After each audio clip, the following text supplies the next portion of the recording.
Good morning. KD daily ব্লগে স্বাগতম। আবার একটা নতুন ভিডিও নিয়ে চলে এলাম। এটা হচ্ছে স্প্লেন্ডার প্লাস, এর ক্লাস প্লেটটা চেঞ্জ করব।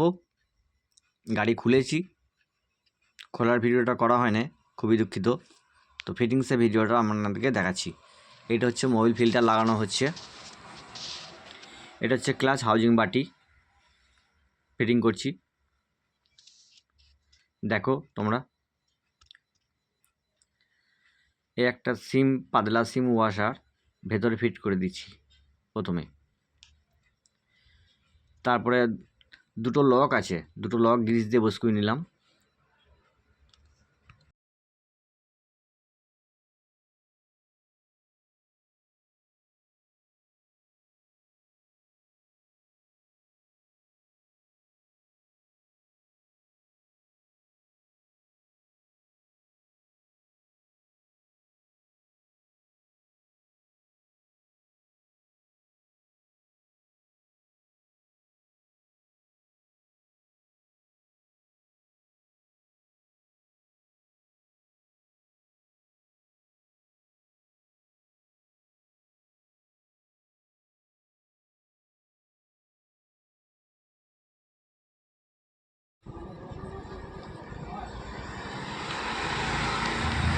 ঘুরি ঘুরি ক্লাচ প্লেটটা ফিটিং করে দিলাম, দেখলাম ফ্রি আছে নাকি। ফ্রি প্লেটটা রাখা খুবই প্রয়োজন।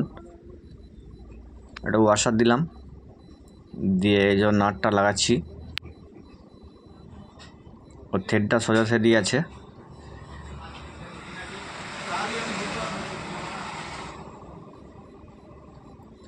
এই মেশিন দিয়ে টাইট করতে যে উল্টো দিকে লাগিয়ে দিয়েছিলাম, ওই জন্য খুলে গেছিলো নাটটা। নতুন নিয়েছি তো, ওই জন্য একটু অসুবিধা হচ্ছে।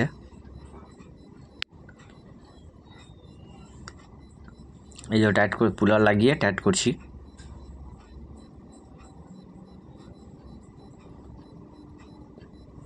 আমাদের টাইট হয়ে গেছে নাটটা। এরপরে ক্লাচের স্প্রিংগুলো বসাচ্ছি।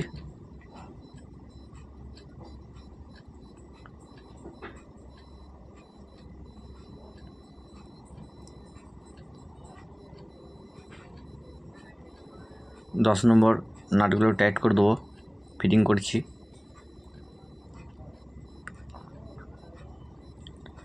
ছোট ভিডিও যদি ভালো লেগে থাকে লাইক শেয়ার অবশ্যই করবেন। এরকম ছোটো ছোটো ভিডিও পেতে কেডি ডেলি ব্লগে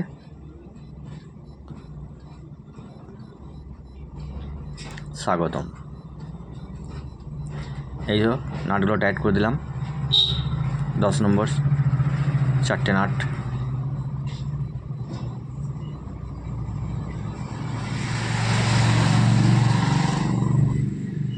তলায় যে মোবিলের টেটা হয় ওটা লাগিয়ে দিচ্ছি 10 নম্বর নাটগুলো দিয়ে। টাইট করে নিই একটু।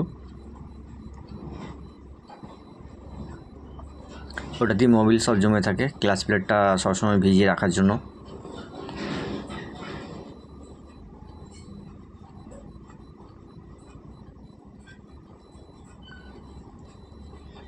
এবার ওয়েটটা লাগিয়ে দিলাম, এই যে ওয়েট লাগিয়ে দিয়েছি। এটা ওয়াশার দিলাম, এই নাটটা লাগাচ্ছি।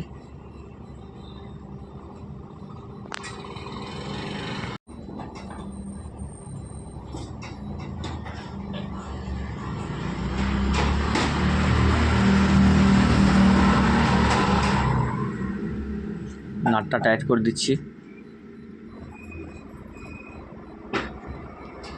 নাট আমাদের টাইট হয়েই গেছে। এই যে আমরা উপরে প্লেটটা লাগিয়ে দিচ্ছি, 4টে স্ক্রুপ আছে। ওই প্যাকিংটা সেটিং করছি, দিয়ে লাগাচ্ছি।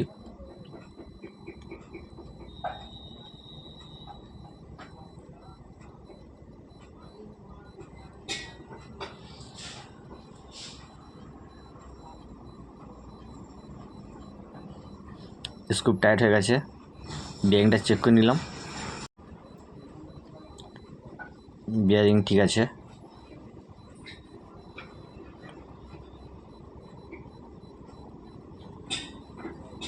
এই যে চাপা, সেকেন্ডে একটু আঠা লাগিয়ে দিচ্ছি। ক্লাচের চাপাটা ফিট করে দিচ্ছি আমরা। আমাদের কাজ প্রায় কমপ্লিট। এই যে মেশিন দিয়ে টাইট করে নিচ্ছি। যদি ভালো লাগে লাইক অবশ্যই একটা করবেন এরকম ছোটো ছোটো ভিডিও পেতে।